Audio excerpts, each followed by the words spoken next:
haverá uma reunião amanhã entre Defesa Civil, Marinha, Corpo de Bombeiros também deve participar, Polícia Civil, para decidir como ficará o Lago de Furnas, por quanto tempo ficará fechado. Tem que ser feito todo um trabalho sobre a segurança nesse local, se há risco de novos desabamentos dessas pedras. E é sobre essa tragédia que nós vamos conversar agora com a professora de Geologia e doutora da Universidade Federal de Goiás, na área de mapeamento, Joana Sanches.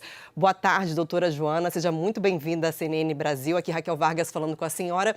Bom, primeiramente, a gente ouviu essa entrevista coletiva, não sei se a senhora acompanhou conosco, mas muito se fala em ter cautela sobre as investigações, é preciso fazer todo um mapeamento dessa área. Falava-se também sobre a possibilidade dessas fortes chuvas terem provocado o desabamento dessas pedras. A senhora, com a experiência que a senhora tem nessa área, o que pode ter sido fundamental para a queda dessa rocha e qual que é a orientação para as pessoas que vivem nesses locais em dias de chuva, como era neste sábado, por exemplo? Uma boa tarde, seja bem-vinda. Boa tarde, obrigada. Obrigada pela fala. Eu primeiro me solidarizo com todas as famílias e com a prefeitura. Eu queria deixar bem claro que foi por pura desinformação, ninguém teve culpa, ninguém imaginava que esse paredão ia cair. Claro, se existisse uma avaliação técnica, podia ter sido remediado um pouco, mas a gente, no momento, tem que se preocupar, igual o prefeito falou, com as vítimas, tá bem? Eu quero deixar isso bem claro, não quero que a fala seja desviada para que alguém tenha culpa, tá? Foi um desastre natural, ele ia acontecer mesmo, tá? Essa rocha pode ceder. Como o próprio prefeito falou, foi a primeira vez que ocorreu uma queda de bloco tão grande, e isso não é comum. Na verdade, isso na região é raro, um bloco tão grande ceder. Ele cedeu sim por causa dos aumentos da chuva e porque é uma fratura que já estava separada da parede. O que a gente pode fazer agora? A gente pode remediar os próximos, se vão ocorrer próximos deslizamentos ou quedas de blocos. Então, eu acho que a Sociedade Brasileira de Geologia, eu como geóloga dessa área, me disponho a fazer essa avaliação para a prefeitura, tá bem? Eu quero deixar isso.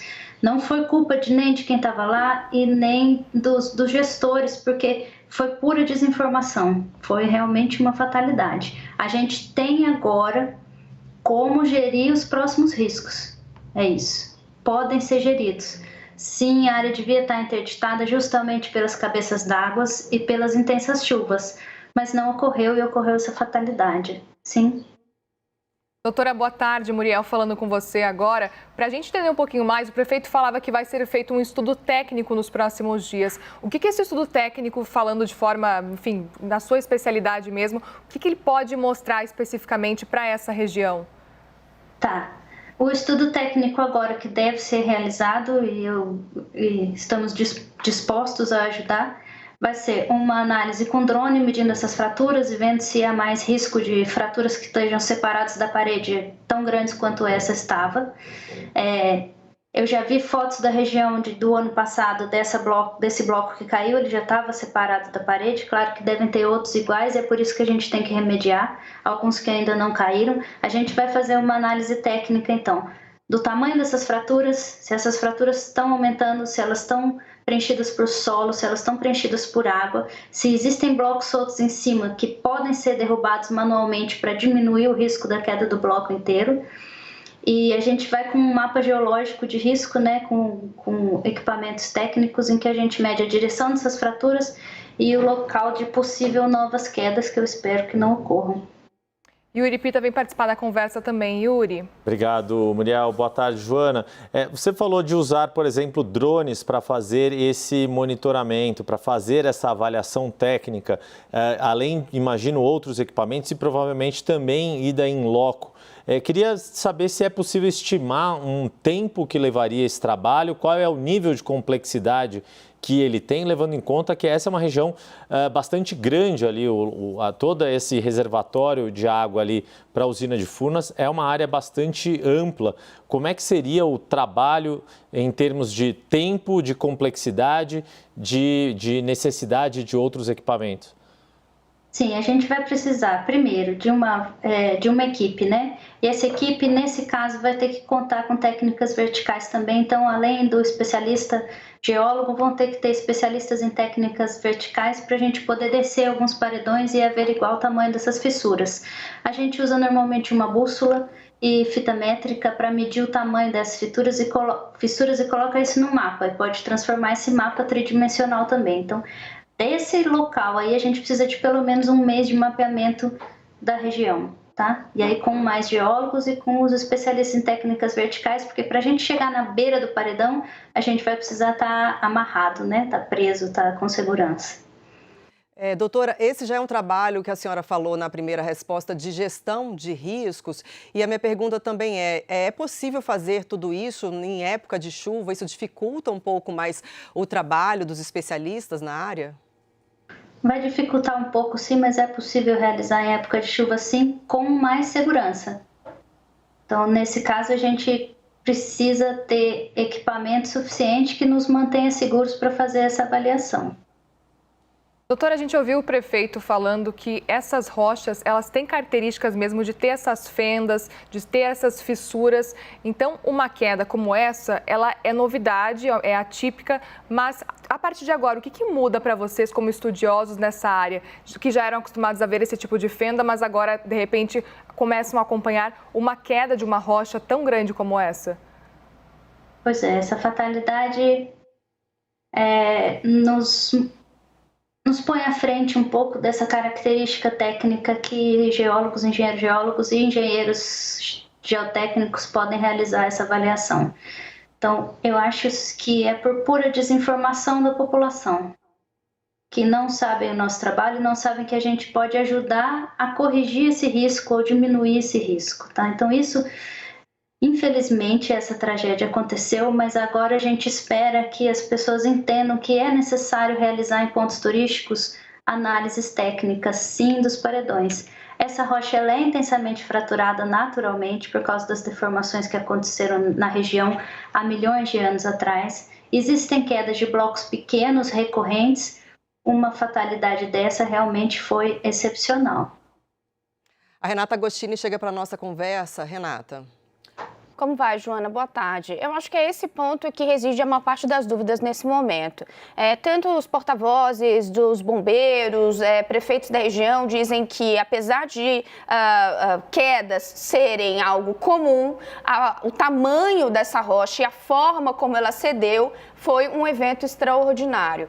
A senhora fala sobre a questão da desinformação da população, mas me parece que seria responsabilidade não da população, mas das autoridades, manter algum tipo de monitoramento mais próximo com geólogos, como a senhora, né, dessas rochas que estão desprendidas ou não. O que fica agora um pouco nublado ainda as prefeituras deveriam buscar esse tipo de monitoramento mais próximo para que as orientações aos turistas fossem dadas? É algo que a Defesa Civil deveria fazer? Quem deveria estar atento a esse tipo de monitoramento para que os turistas pudessem ser bem informados? Tá, Raquel, sim, eu acho que isso tem que partir do governo, mas a gente não tem... Eu acho que o acidente serve para a gente fazer isso daqui para frente, porque como nunca tinha acontecido isso, realmente foi extraordinário, era desconhecimento, inclusive, dos governos superiores que isso pudesse ocorrer, né? Eu acho que falta muito também a gente chegar na sociedade, a geologia está próximo da sociedade, e isso vem desde cima da Defesa Civil, da Prefeitura, mas vem também do governo federal, tá? Então, eu acho que a gente tem que pensar daqui para frente, porque a gente não vai remediar essa fatalidade e não tem o que fazer agora, né? Ocorreram mortes, infelizmente.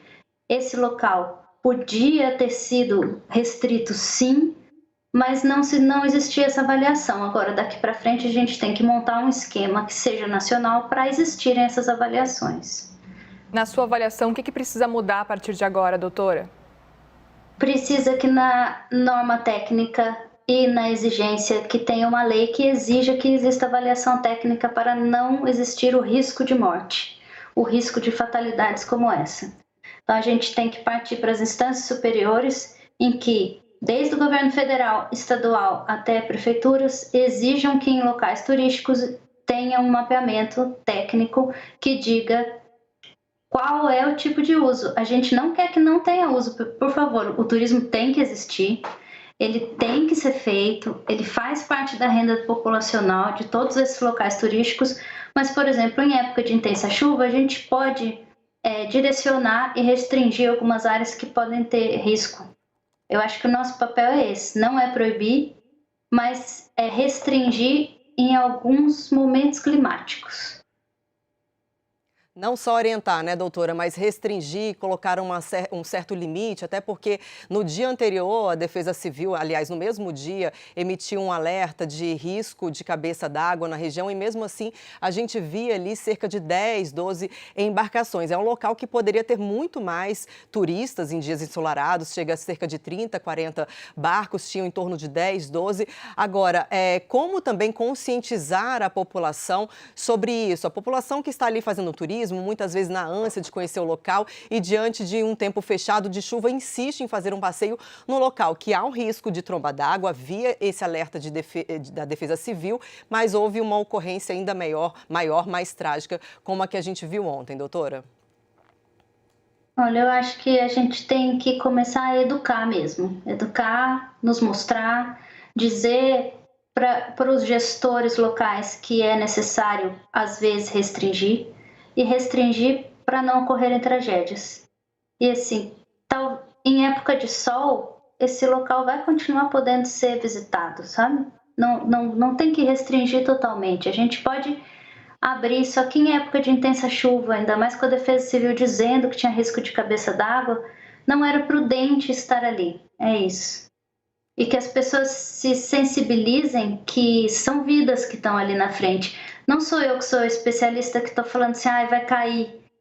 A gente está preocupado em que, se caso caia, não tenha ninguém embaixo. Nós conversamos com Joana Sanches, geóloga. Doutora, muito obrigada pela participação aqui na CNN e por esclarecer as nossas dúvidas com relação a esse trágico acidente. Obrigada. Obrigada, bom trabalho. Obrigada para você também.